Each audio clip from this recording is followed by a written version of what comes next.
Sundar C sir வந்தாச்சு. கண்டிப்பா நம்மளோட முக்கிய தலைவர் வந்து கூப்பிட்டே ஆகணும். எனக்கு தெரிஞ்சது 3 புயல் நம்ம தமிழ்நாட்டை போட்டு தாக்குனது. ஒண்ணு இசை, ஒண்ணு நடன புயல், இன்னொன்னு வைகை புயல். ஆமா.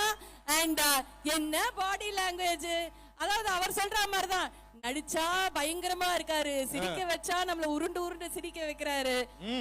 லேடி கேட்ட போட்டா பக்கத்துல இருக்கவங்க எல்லாம் போயிடுவாங்க ஓரமா, அந்த அளவுக்கு அழகா இருக்காரு. மனுஷனோட நாடி ரத்தம் நரம்பு எல்லாமே சினிமா சினிமா சினிமா, நடிப்பு நடிப்பு நடிப்பு மட்டும்தான் அப்படிங்கிறது இத்தனை வருஷமா நம்ம பார்த்து ரசிச்சிருக்கோம். நாங்க எல்லாரும் லவ் பண்றோம் சார் உங்களை நிஜமாவே. ஒரு இயர்ஸ் டுகெதர் எங்களோட வைகை புயல் வடிவேலு சார் அவர்களை மேடைக்கு அழைக்கிறோம்.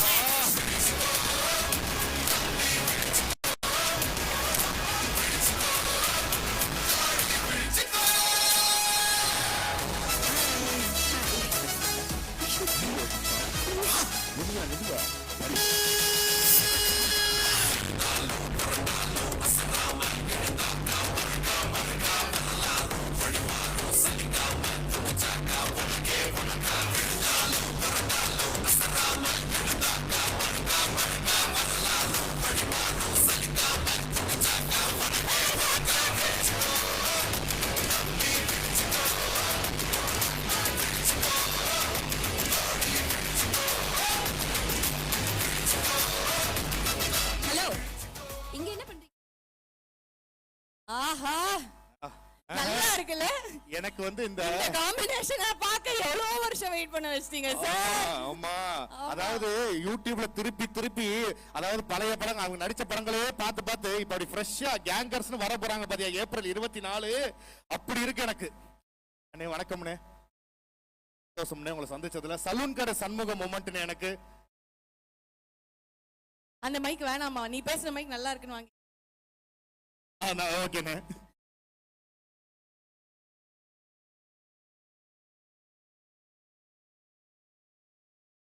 சார் ஹலோ, எங்களுக்கு வேணா ஆஃப் பண்ண மைக்க கொடுத்துருங்க, அதுதான் பெட்டர். வந்து எல்லாருக்கும் வணக்கம். நான் வந்து ஒரு அதிர்ச்சியில் இருக்கேன். நாங்கள் வந்தோம், முன்னாடி உக்காந்தோம், ஆஷிக் அஞ்சனா முகத்தை பார்த்தோம், எங்கள் கூட இந்த ஆர்டிஸ்ட் முகத்தெல்லாம் பார்த்து பேசிட்டு இருந்தோம். இங்கே ஸ்டேஜில் வந்தால் தான் தெரியுது இவ்வளோ பெரிய கூட்டம் இங்கே இருக்குன்ட்டு. உண்மையாகவே கிட்டத்தட்ட ஒரு 30 வருஷத்துக்கு முன்னாடி என் முதல் படம் பண்ணும்போது நான் ஒரு காலேஜ் ஃபங்க்ஷனுக்கு வந்து ஒரு ஹீரோவுக்கு கூட போயிருந்தேன். அப்போ ஸ்டூடெண்ட்ஸ் கலாய்ச்சதெல்லாம் பார்த்துட்டு லைஃப்பில் நீ காலேஜ் ஃபங்க்ஷன் மட்டும் போகக்கூடாதுன்னு நினச்சி இந்த 30 வருஷத்தில் எத்தனையோ காலேஜ் ஃபங்க்ஷனுக்கு நான் போனதில்லை. ஏசிஎஸ் கான்வெகேஷனுக்கு தான் வந்துட்டு போயிருக்கேன். ஃபர்ஸ்ட் டைம் இன்னைக்கு வந்து உங்களோட வைப், அந்த சந்தோஷத்தெல்லாம் பார்க்கும்போது இவ்வளோ வருஷம் இதை மிஸ் பண்ணிட்டோமே மனசு ஃபீலிங்காக இருக்குது. ஸோ இனிமேல் நிறையா காலேஜுக்கு போகணும். ஏன்னா உங்களோட பவர், நீங்கள் கொடுக்குற வைப் வந்து எங்களுக்கு பவர் இருந்து ரொம்ப சந்தோஷம். ரொம்ப தேங்க்ஸ். ஆதரவு இல்லாமல் நாங்கள் இந்த ஸ்டேஜில் யாரும் நிற்க முடியாது. Thank you thank you thank you very much. இந்த ஸ்டேஜில் வந்து நானும் வடிவேலனும் இப்போ அஞ்சனா சொன்ன மாதிரி நாங்கள் 2 ஒரு ஸ்டேஜில் இருக்கிறதுக்கு நானும் பல வருஷமாக காத்துட்டு இருந்தேன். ரொம்ப வருஷத்துக்கு அப்புறம் மறுபடியும் நாங்கள் வந்து சேர்ந்து வந்து உங்களுக்கு ஒரு நல்ல ஒரு இனிமையான படம் கொடுக்க உழைச்சிருக்கோம். நீங்கள் தான் பார்த்துட்டு அது எப்படி நல்லா இருக்கா இல்லையான்னு நீங்கள் சொல்லணும், ரசிப்பீங்கிற நம்பிக்கை எனக்கு இருக்குது. இந்த சொன்னாங்க பேக் டு பேக் என்னோட சக்ஸஸ்ன்ட்டு. அந்த வெற்றிக்கு பின்னாடி நம்ம உழைக்கிறோம், ஆனால் உழைப்புக்கு பின்னாடி நம்ம மேலே நம்பிக்கை வைக்கிற மனிதர்கள் இருந்தால் அது கொடுக்குற பலம் தைரியமே வேற. அந்த வகையில் வந்து என்னோட மூத்த அண்ணன் மதிப்புக்குரிய சேர்மன் திரு ஏசி சண்முகம் சார் அவர்கள், அன்பு தம்பி பிரசிடன்ட் மதிப்புக்குரிய திரு ஏசிஎஸ் அருண்குமார் அவர்கள், இவங்களோட சப்போர்ட் இல்லாமல் என்னால் இந்த வெற்றிகளையோ இந்த படங்களையோ கொடுத்துருக்க முடியாது. என் மேலே அவங்க வச்ச நம்பிக்கை எனக்கு மேலும் மேலும் பயத்தையும் உழைக்கணுங்கிற வெறியும் கொடுத்துருச்சு. ஸோ அதுதான் வந்து இன்னைக்கு உங்கள் முன்னாடி நாங்கள் படமாக வந்திருக்கோம். ஸோ படம் ஆரம்பித்த கதை எல்லாமே பார்த்தீங்கன்னா வெங்கட் சொல்லிட்டாரு. நிறைய இனிமையான கதைகள் இருக்கு, ஆனால் நிறைய பேச வேண்டியிருக்கிறதுனால இப்போதைக்கு நான் ஷார்ட்டாக பேசிக்கிறேன். ஆனால் ஒரு சின்ன சம்பவம் சொல்கிறேன். எல்லாருமே நினச்சிருப்பீங்க கேங்கர்ஸ்ன்னு ஒரு வார்த்தை ட்ரைலர்லேயே வரும் அப்படிங்கிற ஒரு வார்த்தையே இல்லைன்ட்டு. ஆக்சுவலாக அது படம் நான் பண்ண ஆரம்பிக்கும் போது முதல் விதை போட்டது அண்ணன் வடிவேல்னு தான். இந்த மாதிரி ஒரு படம் ஆரம்பிக்கலான்னு பிளான் பண்ணி அங்கேருந்து ஒரு சின்ன அந்த நாங்கள் ஒரு கான்வர்சேஷன் ஆரம்பித்த விதை தான் வந்து இன்னைக்கு இந்த படமாக அவங்க முன்னாடி வந்து நிற்குது. ஆனால் எனக்கு என்னென்னா இந்த படம் வந்து உண்மையை சொல்ல போனால் ஒரு தமிழில் அவ்வளோ ட்ரை பண்ணாத ஒரு ஜானர். மணி ஈஸ்ட் அந்த மாதிரி ஒரு படம். ஆனால் நம்ம ஊர் கல்ச்சருக்கு ஏற்ற மாதிரி ஒரு பெரிய ஒரு சிட்டிலேயோ ஒரு பெரிய கேட்ஜெட்ஸ்லாம் வச்சு ஒரு அறிவுபூர்வமாக இல்லாமல் ஒரு ஸ்மால் டைம் ஒரு சின்ன ஊரில் ஒரு சராசரியான மனிதர்கள், ஒரு வாத்தியார், ஒரு ஆட்டோ ஓட்டுநர், ஒரு அடியாள், இந்த மாதிரி இவங்களெல்லாம் வச்சுட்டு ஒரு படம் பண்ணால் எப்படி இருக்கும் அப்படி தான் ஆரம்பித்தோம். பட் எனக்கு டைட்டில் மட்டும் ஃபிக்ஸ் ஆகாமல் இருந்துச்சு. என்னடா டைட்டில் வைக்கலாம், ஒரு ஷார்ட் அண்ட் யோசிச்சுட்டு இருக்கேன். வடிவேல் நான் கேட்டார், அண்ணா என்னென்ன டைட்டில்னு. கேங்ஸ் ஆஃப் வாசிப்பூர் அப்படிலாம் இருக்கு, கேங்ஸ்டர்ஸ் அப்படிலாம் ஒரு ஸ்டைலிஷாக சின்னதாக வேணும், ஆனால் சரியாக செட் ஆக மாட்டேங்குதுண்ணே அப்படின்னு கேட்டுட்டு இருந்தேன். அப்போதான் வடிவேல் நான் அசால்ட்டாக சொல்லிட்டு போயினா கேங்கஸ் அப்படின்னு, கேங்கஸ் அப்படின்னாரு. நான் சிரிச்சுட்டு சொன்னேன், அண்ணா கேங்கஸ்ங்கிற வார்த்தையே இல்லைண்ணே, அது கேங்ஸ்டர்ஸ். அப்படியாண்ணே நமக்கு என்னென்ன தெரியும்னு சொல்லிட்டு போயிட்டாரு. ஆனால் அவர் அந்த வெள்ளந்தியா சொன்ன அந்த ஒரு விஷயம் எனக்கு ரொம்ப பிடிச்சது. கேங்கஸ் அதே அப்படி வார்த்தை வச்சா என்ன தப்பா, நம்ம கண்டுபிடிக்கிறதா எல்லாமே. இது வடிவேல் இங்கிலீஷ் ஒரு ஆக்ஸ்போர்ட் யூனிவர்சிட்டி கொடுத்த என்சைக்ளோபீடியா கொடுத்த ஒரு வார்த்தையா இருக்கட்டுமேட்டு கேங்கஸ் டைட்டில் வச்சோம் படம். வடிவேல் கொஞ்சம் படத்தை பத்தி பேசுவாரு. அலைவா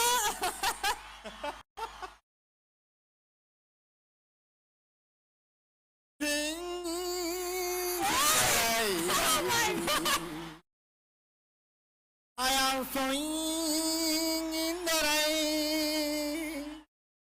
I want more in the rain. I want more in the rain. Ramasamy ஆலயக்கான எப்படி இருக்கு, என்ன பண்ணிட்டு இருக்கிறேன்? உங்களெல்லாம் பார்க்கும்போது எனக்கு எவ்வளவு சந்தோஷமா இருக்கு. அதாவது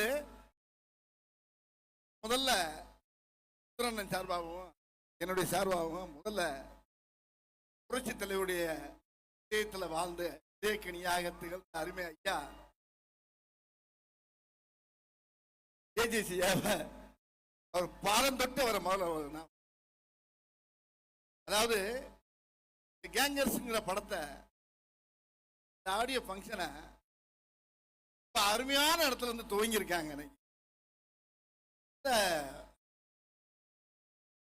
ஒரு 10,000 15,000 ஸ்டூடெண்ட்ஸ் நீங்க இதை ஆரம்பிக்கிறது ஒரு ஸ்டூடெண்ட் ஒரு மீடியா மாதிரி. அது அந்த கேங்கர்ஸுங்கிற அருமையான ஒரு நகைச்சுவை திரைப்படத்தை இந்த உலகம் பூரா நீங்க கொண்டு சேர்த்தீங்க, வேற ஒரு விண்ணுலகத்துக்கெல்லாம் கொண்டு சேர்த்துருவீங்க நம்பிக்கை ரொம்ப மகிழ்ச்சியா இருக்கு. ரொம்ப ரொம்ப ரொம்ப இருக்கு. என்னன்னா கிட்டத்தட்ட நானும் சுந்தர்ஜி அண்ணனும் ஒரு 15 வருஷமா நாங்க சேரல. எவன் பிரிச்சு வச்சானோ எவன் தள்ளி வச்சான்னு தெரியல. சரி, பிரிச்சு வைக்கிறதுக்கு ஆளா இல்ல நாட்டுல. ஒரு 4 பேர் ஒன்னா போனாரு, 2 நிமிஷம் பார்த்தானே 4 பேர் ஒன்னா போறாங்க, 4 திசையிலும் திருப்பிட்டு போயிடான். நம்ம ஆளுக்கு அவ்வளவு திறமை இருக்கு. சேர்த்து வைக்கிறானா இல்லையோ, பிரிச்சு வைக்கிறதுல பெரிய வில்லைங்க நம்ம ஆளு. அங்க போய் ஒரு பாலை போடுவாங்க, அதே பந்தை இங்க இருந்து போடுவாங்க. அரசியல பார்த்திருப்பீங்க, பேட்டியெல்லாம் பார்த்திருப்பீங்க. என்னங்க உங்களை பத்தி எப்படி கேட்கிறாங்களே, அபிப்பிராயம் என்ன, அது எப்படி கேட்கறது, கேட்கும்போது எப்படி பார்த்திருப்பீங்க, பேட்டியில பார்த்திருப்பீங்க. சார் ரொம்ப வர வர உங்களுக்கு திமிரு அதிகமாகி போச்சாம்ல அப்படின்னு அவர் சொல்றாரு. அதை பத்தி உங்க கருத்து என்ன? சின்ன பிள்ளைல போட்டு விடுறது அதுக்கு பேரு இப்ப வேற. அப்படியா சொன்னாவ, அவன் பெரிய யோக்கியனாவன், பார்த்தான செருப்பை கொண்டு அடிப்பேன்னு சொல்லிடுறவன் நேரம் இங்க வருவாங்க. என்ன உங்களை பார்த்தா செருப்பை கொண்டு அடிக்கிறேன்றாரு, அதை பத்தி உங்க அபிப்பிராயம் என்ன? அப்படியா சொன்னாவ. இப்படியே பேசி பேசி பேசி பார்த்தீங்கன்னா ஏறும். இது அது மாதிரி உலகத்துல சாதாரண விஷயம்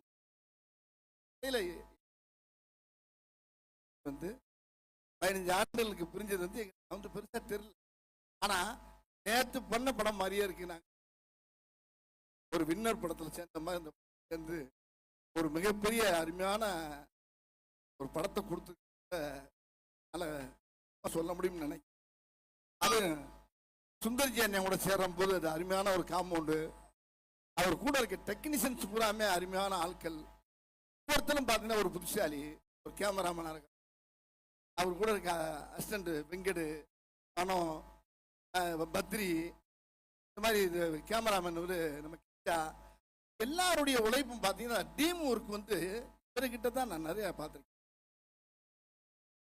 தமிழ் சினிமாவில் வந்து அதிகமாக இருக்கக்கூடிய நகைச்சுவை நடிகர்ல வந்து கொஞ்சம் கம்மி தான். உதாரணத்துக்கிட்டீங்கன்னா ரவிக்குமார் பண்ணுவார், பண்ணுவார். அதுக்கப்புறம் அதிகமாக எனக்கு பண்றது வந்து இப்போ தமிழ் திரையுலகத்தில் சுந்தர்ஜி அண்ணன் சத்தியம் பண்ணி சொல்ல முடியும் என்னால். என்ன காரணம்னா என்னுடைய பல்ஸ் அவர் கண்டிப்பாக தெரியும். அவர் எதை போட்டால் எதை போடலாம் அப்படிங்கிறத அவரு கண்டுபிடிச்சி வச்சுருக்காரு. இப்படி இந்த ஒவ்வொரு படத்தில் ஒவ்வொரு காட்சியும் பார்த்தீங்கன்னா ரொம்ப ரொம்ப ரசித்து பண்ணியிருக்கோம்.